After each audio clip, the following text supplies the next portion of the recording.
What's good, Demon Sports Zone? It's Noah again, and like I said on Tuesday, super excited to talk about the Washington football team and Baltimore Ravens fantasy outlook for this weekend. Is going to be a good one, especially this time for the Washington football team because Cam Newton and Ron Rivera are having a reunion matchup that I think will be the game of the year. Without further ado, all my sports analytics knowledge, again, comes from Sporty Eye. More information in the bio. And now, let's get started. Welcome back to DMV Sports Zone. Chased down by Beal in the corner for three, gets fouled and hits. Welcome to DC. They tied him out. You know we're out at the USA Cap. You're taking us lightly. I'm taking us lightly. Now you won't act on you. We'll be right back. Well, we gon' be right here. We gon' be right here. We ain't going nowhere. Welcome to DC. DC, the home of Chuck Brown. Oh, you don't know the sound? Well, let me break it down. Yeah, so first things first, let's talk about the Washington football team. It was a huge upset win over the Buccaneers. Had a lot of key fantasy performers, and especially a lot of wild cards right now. You see DeAndre Carter, he was a good return man, arguably a Pro Bowl quality special teams player, but he's producing on the field. It reminds me a lot of Andre Roberts in his prime as a kick returner and as a valuable receiver. So what is his fantasy outlook for this weekend? Everything has to be unfortunately taken with a grain of salt. Because a big part of why the Buccaneers lost, and that, obviously huge comeback victory, was the Buccaneers are simply not performing up to their level defensively, and they've also been marred with injuries. No Antonio Brown, no Mike Evans, a pretty injured Chris Godwin. So that's something that we have to consider as the Panthers now are on the opposite end, as an NFC South rival. Their defense is trending higher and higher. They're getting healthy. J.C. Horn is nearing his return, arguably the best defense in the NFL. And with Cam Newton, we're seeing that their run game is really getting better.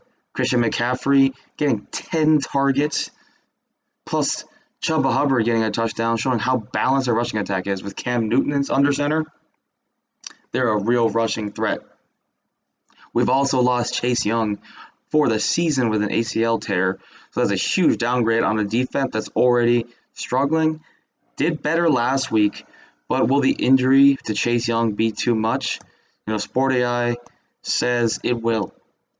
We're going to have to be really careful with how we approach the Washington football team defense because, frankly, they are not healthy and they're trending even further down. So if you had thought, hey, maybe Cam Newton will have a rusty game, maybe take advantage of that sneaky matchup, really recommend against using the Washington football team defense as the Panthers just have too many offensive options right now. And this is all while DJ Moore is having one of the worst streaks of games in his career. He is very primed for a bounce back, and the Washington football team could be the team to do it, a team that's giving up the most fantasy points to opposing quarterbacks and top five to receivers. This is not the game to start the Washington football team defense. However, on the offensive side of the ball, at least things are going good. Projected to get Logan Thomas back for the matchup against Carolina. Antonio Gibson having a season-high amount of carries, finally becoming the lead back. Looks like his shin injury is starting to become behind him. So in terms of the offense, Antonio Gibson is must start. His score plus projects him within the top 15 at his position.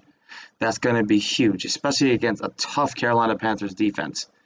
So I know people are a little bit afraid, and I just kind of explained why we should be afraid in the first place.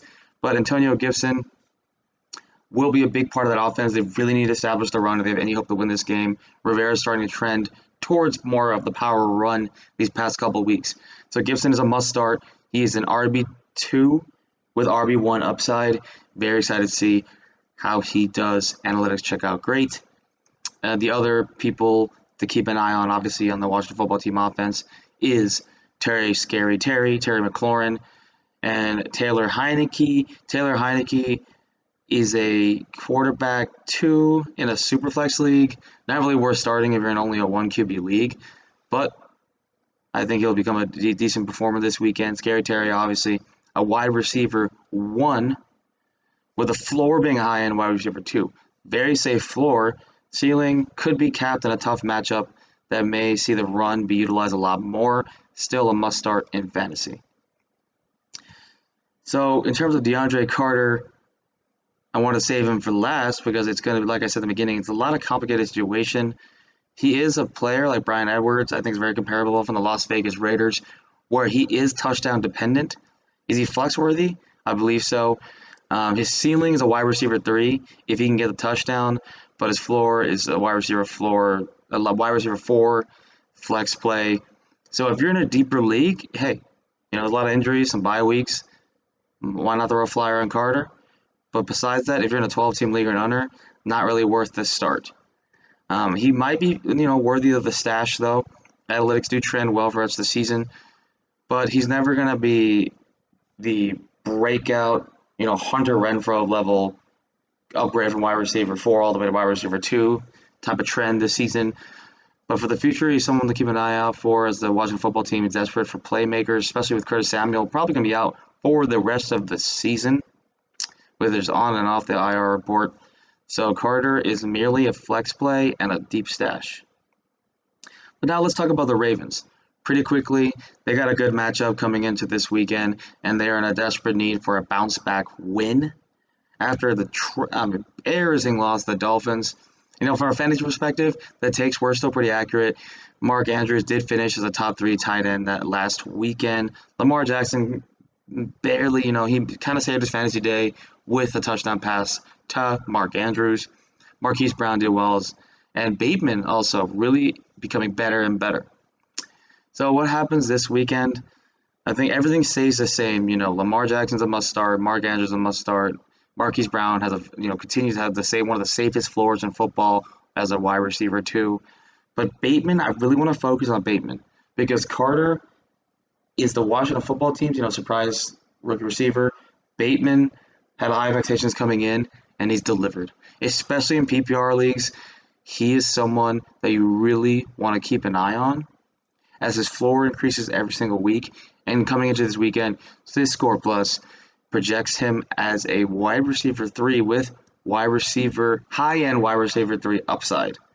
He's still buried in the end of the day, still buried on the depth chart, but in a more friendly game script, he'll get a lot more red zone touches. So a lot of people argue he got a lot more points because it's garbage time and they're just trying to throw to him. But I think the opposite is with the Ravens offense. The Ravens offense, when it's going, they actually are much more aggressive when it comes to the red zone. So expect a more positive game script this week and Bateman to project as a strong start. I know they're facing a pretty tough defense in the form of the Chicago Bears, but let's be real here, the Chicago Bears have been terrible, and they are only good at certain aspects. So in terms of the run, they're top 15 against the run, they're top 10 against tight ends. When it comes to total offense and receivers, they're in the bottom half of the league. So that's a really good sign for all the pass catchers in the matchup against Chicago, particularly as they're going to really be focusing on Brown and Andrews. So expect a stinky big game from Bateman this Sunday against Chicago. And yeah, the outlook for Bateman is sky high. If you're in a dynasty league, he is a mustache. He will be one of those receivers that can take the big leap next year. But for now, he's a safe wide receiver 3. So that's a little bit of a quicker video. I just wanted to really touch on the main key points that people are asking about in fantasy. In terms of the Rivera-Newton matchup, it's going to be a great game to watch. In terms from a fantasy perspective, nothing much changes. Only thing is keep Carter on your waiver wire stash or on your watch list and expect a big game from Gibson.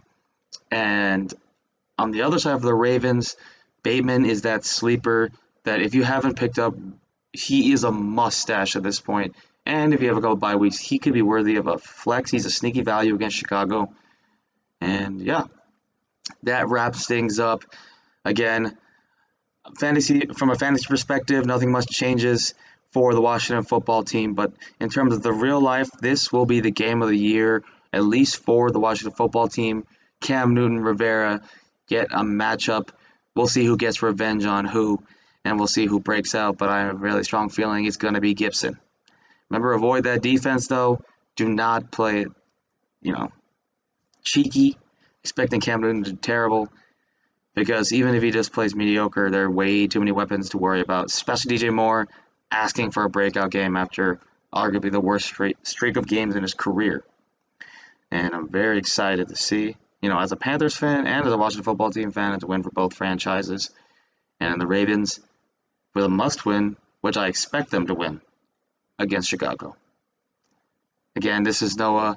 Hope you enjoy your fantasy football knowledge, and I'm very excited. I will be back, of course, next week, Tuesdays with the Washington Capitals and Wizards, Thursdays with the Washington football team and the Baltimore Ravens. And to wrap things up, have a great day. Thank you.